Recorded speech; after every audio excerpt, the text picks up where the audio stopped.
Assalamu alaikum students, this is your science class and your chapter is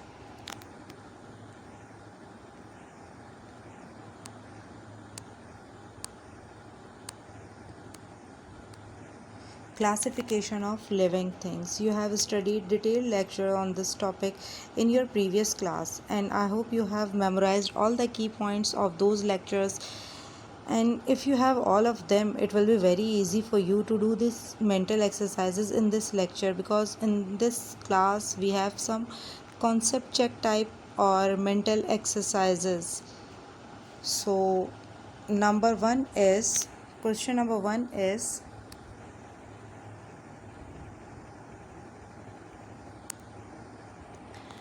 place the following creatures in the correct column. Add at least 3 more examples of your own to each column.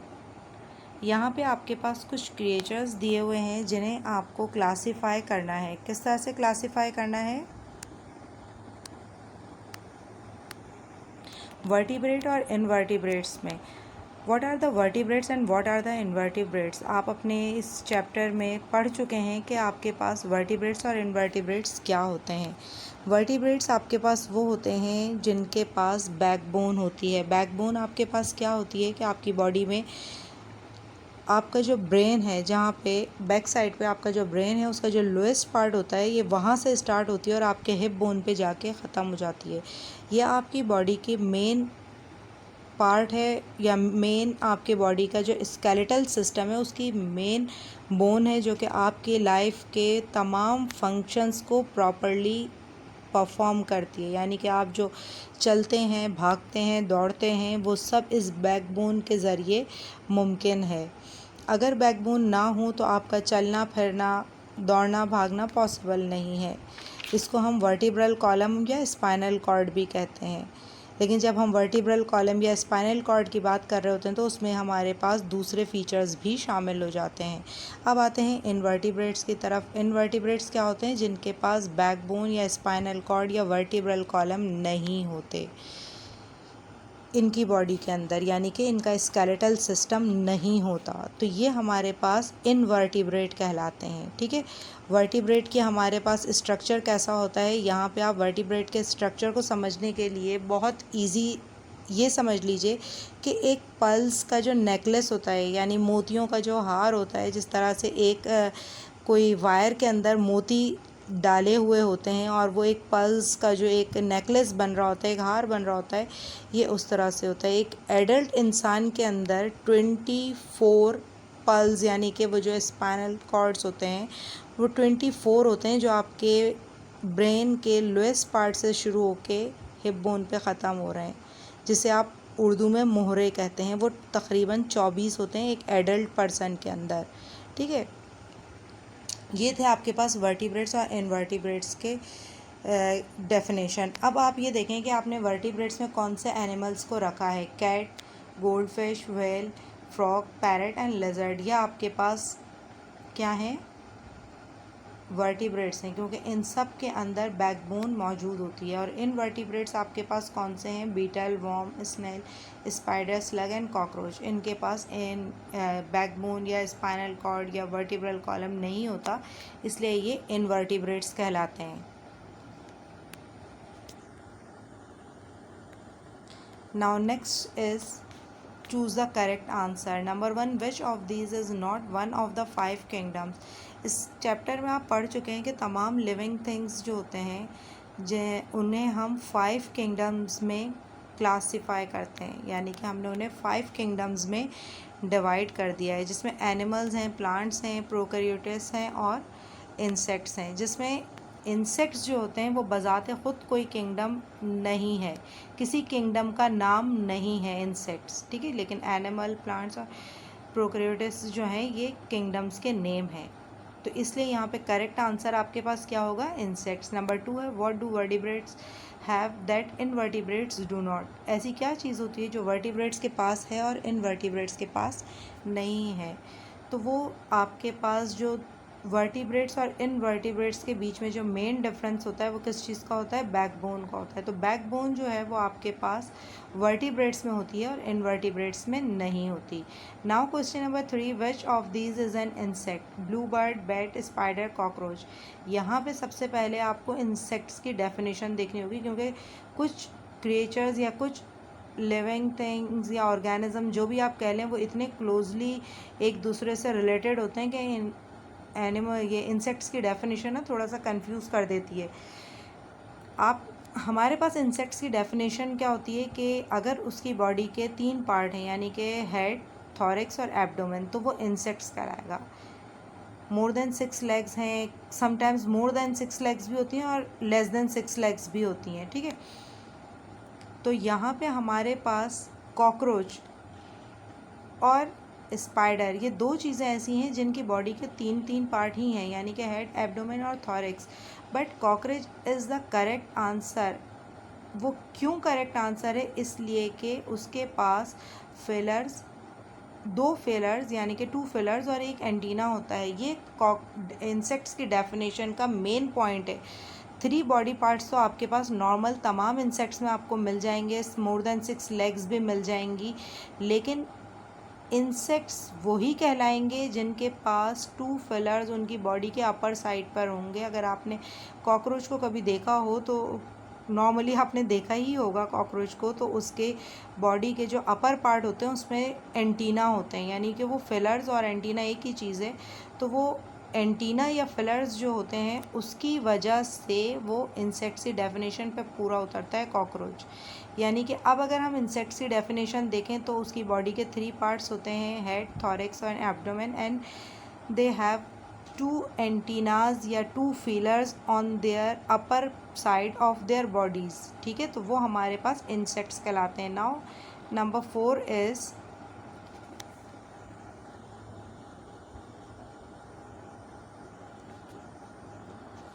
which of these do insects have? 6 legs and hard covering, B 2 fillers or antenna, 3 parts of their bodies and all of the above। ये तीनों A B C जो हैं ये तमाम insects में मौजूद होती हैं, लेकिन मैंने भी आपको पहले नंबर 3 पे बताया था कि जिनके पास हमारे 2 फिलर्स और एंटीना होते हैं इंसेक्ट्स की डेफिनेशन पे पूरे वही उतरते हैं, तो वो इंसेक्ट्स कहलाते हैं। Number 5, what do we call insects which destroy plants? Nasty, parasites, social and pests. हमारे पास पेस्ट्स जो होते हैं ये ऐसे छोटे छोटे इंसेक्ट्स होते हैं जो अमूमन पौधों पे होते हैं। आप अक्सर सुनते हैं कि पौधों में कीड़े लग गए, दैट मीन्स कि वो यही होते हैं और इनकी वजह से पौधों के लिए ये हार्मफुल होते हैं, क्योंकि ये पौधों को डिस्ट्रॉय कर देते हैं। तो करेक्ट आंसर यहाँ पे होगा आपके पास डी, क्योंकि ये पेस्ट जो होते हैं यही पौधों को डिस्ट्रॉय कर देते हैं।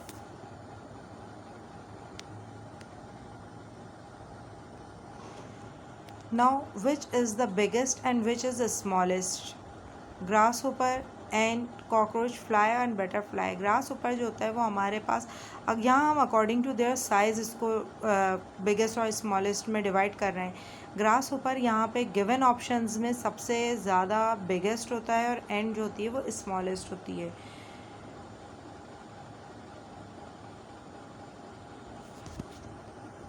Now number 2 is which is longest which is shortest? Earthworm का साइज़ अगर कभी आप देखें तो अर्थवॉर्म जो होता है वो उमूमन आपके पास 7, 8, 9, 10 सेंटीमीटर तक हो सकते हैं और मोर देन इससे भी बड़े हो सकते हैं।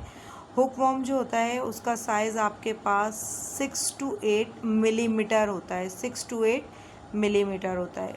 बूटलेस वॉर्म्स जो होते हैं ये बूटलेस की तरह इस तरह से होते हैं और ये तकरीबन मोर देन 20 सेंटीमीटर इनका साइज़ होता है, मोर देन 20 सेंटीमीटर। और लास्ट आपके पास है डी, नेमाटोड। इनका साइज़ जो होता है ये 6 to 12 मिलीमीटर का साइज़ होता है। तो इस तरह से अगर अकॉर्डिंग टू देयर साइज़ देखा जाए तो अकॉर्डिंग टू देयर लेंथ अगर देखा जाए तो हुक वॉर्म जो होते हैं वो आपके पास शॉर्टेस्ट हैं और बूटलेस वॉर्म जो हैं वो आपके पास लॉन्गेस्ट हैं।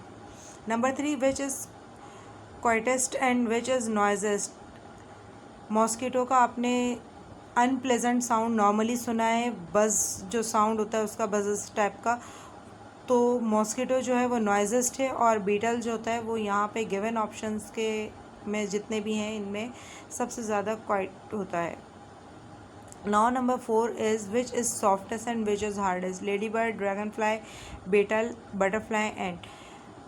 बीटल जो होता है इसका अपर शेल जो होता है वो थोड़ा सा बॉडी का हार्ड होता है, तो इस वजह से ये हार्डेस्ट है। बाकी lady bird, dragon fly, butterfly के जो बॉडी पार्ट होते हैं वो उस पर कोई भी हार्ड शेल या हार्ड कवरिंग नहीं होती है, और एंड जो होती है वो ज़्यादा सॉफ्ट है इन सारे गिवन ऑप्शंस में, इसलिए।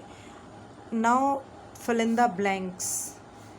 Here some words are given to you and you have to put this in correct blanks. Most insects have dash attached to them that help them to fly. Wings. क्योंकि insects के पास अगर wings नहीं होंगे तो वो fly नहीं कर सकेंगे, क्योंकि सारे इंसेक्ट्स जो होते हैं वो फ्लाई नहीं करते हैं। कुछ इंसेक्ट्स फ्लाई करते हैं, कुछ नहीं करते। जिनके पास विंग्स होते हैं वो फ्लाई करते हैं, जिनके पास विंग्स नहीं होते वो फ्लाई नहीं कर सकते। Number 2, a dash is large group of insects living together. Large group of insects जो होते हैं जैसे कि हनी बी, सिल्क वॉर्म, ये हमेशा अपनी कॉलोनी बना के रहते हैं। ये कभी भी आपको सिंगल लिविंग में नज़र नहीं आएंगे, ये अपनी कॉलोनी बना के रहते हैं। जैसे कि आपने कभी शहद की मक्खी का छत्ता देखा हो तो वहाँ पे पूरा हनी बीज़ का जो होता है वो एक कॉलोनी बनी हुई होती है। Number 3, some worms live in other creatures, they are parasites. Parasites की जो डेफिनेशन है उस मतलब पैरासाइट्स वो ऑर्गेनिज़म्स होते हैं जो ख़ुद से कुछ नहीं कर पाते, मतलब इनके पास ना ये अपना एनवायरनमेंट चेंज कर सकते हैं, ना सर्वाइवल कर सकते हैं, ना अपना फूड प्रिपेयर कर सकते हैं। तो ये अपने से बड़े ऑर्गेनिज़म्स के अंदर रहते हैं और उन्हीं के साथ मतलब उन्हीं के फूड से इनका फूड की ज़रूरत पूरी होती है। वो अपना एनवायरनमेंट चेंज करते हैं तो ये फ़ौरन उनके एनवायरनमेंट के अकॉर्डिंग सर्वाइव कर जाते हैं। इनका टोटल सर्वाइवल उस ऑर्गेनिज़म के अकॉर्डिंग होता है जिसके अंदर ये रह रहे होते हैं। तो इनकी अपना कोई सर्वाइवल नहीं होता है, जैसे वो चेंज होते हैं वैसे ये भी चेंज हो जाते हैं, ये अपने आप को चेंज कर लेते हैं। Number 4, flies and mosquitoes can cause disease. Flies और मॉस्किटोज़ नॉर्मली जर्म्स को जो होता है वो एक जगह से दूसरी जगह ट्रांसफ़र करते हैं, जिसकी वजह से बीमारियां जो होती हैं वो स्प्रेड होती हैं, इन्फेक्शन फैलते हैं, वायरस फैलते हैं। तो ये एक नॉर्मल सा है कि फ्लाइज और मॉस्किटोज़ जो हैं वो बीमारियां फैलाते हैं। नंबर 5 है worm have long tube like bodies. Worms जो होते हैं इनकी बॉडीज़ जो होती हैं हमेशा ट्यूब की तरह होती हैं।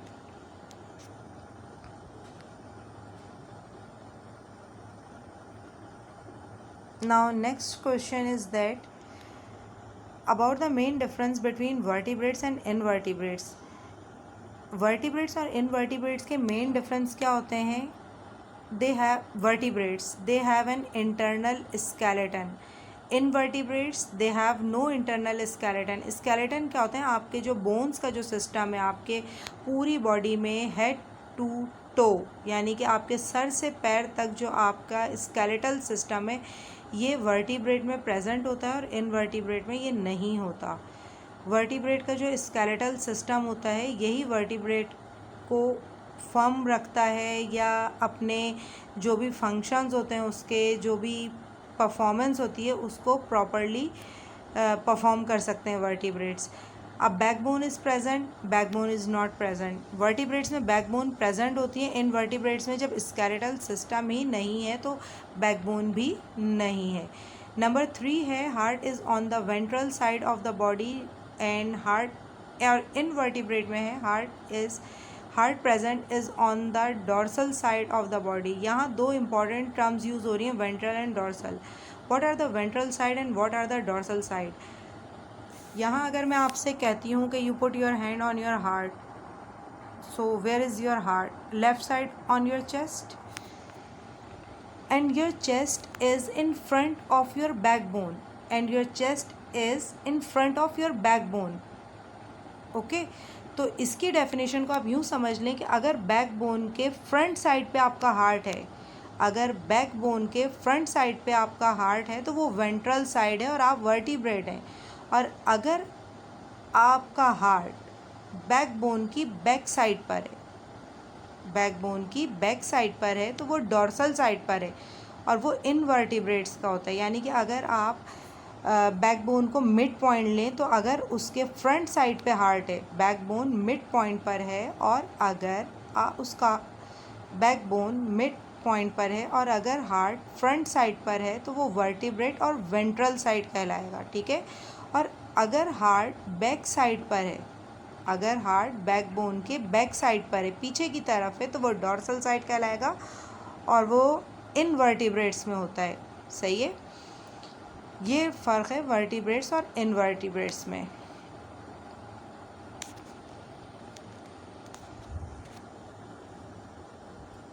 Now next question is about the invertebrates that live in your house, where they live and what they do।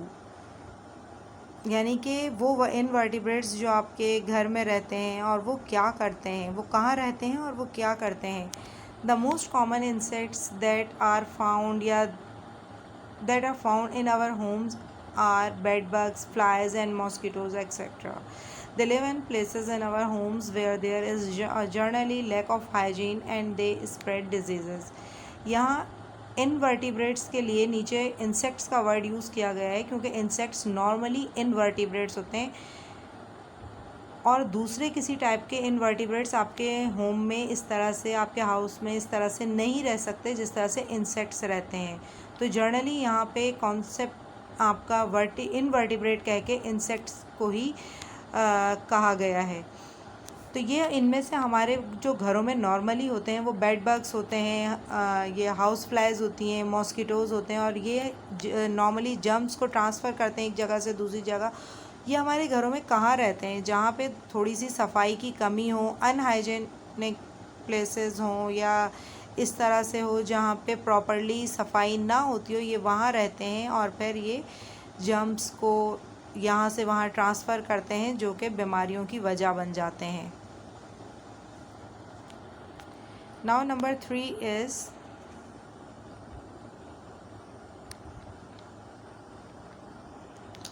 which of the following are insects? Talk about each one in turn and tell your teacher where and when you last saw one of them। यहाँ पे कुछ animals के, आप कुछ creatures या कुछ animal समझ लें, कुछ इंसेक्ट्स समझ लें जिनके आपको पिक्चर दिए हुए हैं, लेकिन इनमें से सब इंसेक्ट्स नहीं हैं। इनमें से जो इंसेक्ट्स हैं वो हैं आपके पास कॉकरोच। कॉकरोच अमूमन मेन होल्स वगैरह में रहते हैं। बीज जो हैं हमारे पास गार्डन्स में होती हैं। स्पाइडर अपने वेब में या वॉल्स वगैरह में नज़र आते हैं आपको, जहाँ वो अपने वॉल पे अपने वेब बनाते हैं वहाँ पे। वेस्प जो होते हैं ये हमारे पास एक स्मॉल साइज़ जो होता है ना, बटरफ्लाई होती है। आपने गार्डन्स में बटरफ्लाई देखे होंगे, लेकिन बटरफ्लाई थोड़े बड़े साइज़ के होते हैं। वेस्प जो होती है वो छोटी होती है, नॉर्मली 1 इंच का साइज़ इनका होता है। तो ये आपको फ्लावर्स पे गार्डन्स में नज़र आ जाती हैं। ड्रैगन फ्लाई जो होती हैं ये मॉइस्ट प्लेसेस पर रहते हैं ज़्यादातर। फ्लाइज जो होती हैं ये हमारे घरों में होती हैं। मॉस्किटो हमारे यहाँ एवरीवेयर होते हैं और लेडी बर्ड जो होती हैं ये प्लांट्स वगैरह के पास आपको मिल जाती हैं। नेक्स्ट आपके पास वर्कशीट है आपके असाइनमेंट के अकॉर्डिंग। जो लास्ट है वो वर्टिब्रेट्स और इनवर्टिब्रेट्स। अपने असाइनमेंट में आपने अगर देखें तो आपके असाइनमेंट में आपको कुछ एनिमल्स दिए हुए हैं जिनके आपको वर्टिब्रेट्स और इनवर्टिब्रेट्स के नेम लिखने हैं, जिनमें काऊ, फिश, स्नेक, फ्रॉग, पिजन, और इनवर्टिब्रेट्स में है mosquito, earthworm, spider, house fly and. अब मुझे उम्मीद है कि ये चैप्टर आपको कम्प्लीटली समझ आ गया होगा। बेसिकली इस चैप्टर में जो आज के लेक्चर में या आज के जो कॉन्सेप्ट चेक और ये जो क्वेश्चंस थे, इनमें ये सारा क्विक रिव्यू टाइप क्वेश्चंस थे जो कि आपने प्रीवियस लेक्चर्स सुने थे, उसके अकॉर्डिंग आपको इसे सॉल्व करना चाहिए था। अगर आपने प्रीवियस लेक्चर चैप्टर के एक्सप्लेनेशन, क्वेश्चन आंसर वगैरह सुने और प्रॉपरली उनको समझा होता तो ये आपके लिए इजी होता ख़ुद से सॉल्व करना। तो ये कॉन्सेप्ट चेक टाइप के जो क्वेश्चंस होते हैं उनका बेसिकली मकसद ही यही होता है कि जो कुछ आपने पहले सीखा है अब वो आपका कॉन्सेप्ट उसको लेके क्लियर हुआ है या नहीं हुआ है। आई होप कि आज के लेक्चर से आपका vertebrate, invertebrate and classification of living things का जो भी कॉन्सेप्ट था, जो भी इसमें की पॉइंट्स थे, जो भी इस लेक्चर के थ्रू आपको समझाने की कोशिश की गई थी इस चैप्टर के ज़रिए, वो आपको समझ आ गई होगी। ओके स्टूडेंट्स, अब आप अपना इस लेक्चर को देखते हुए अपने असाइनमेंट को कंप्लीट कीजिए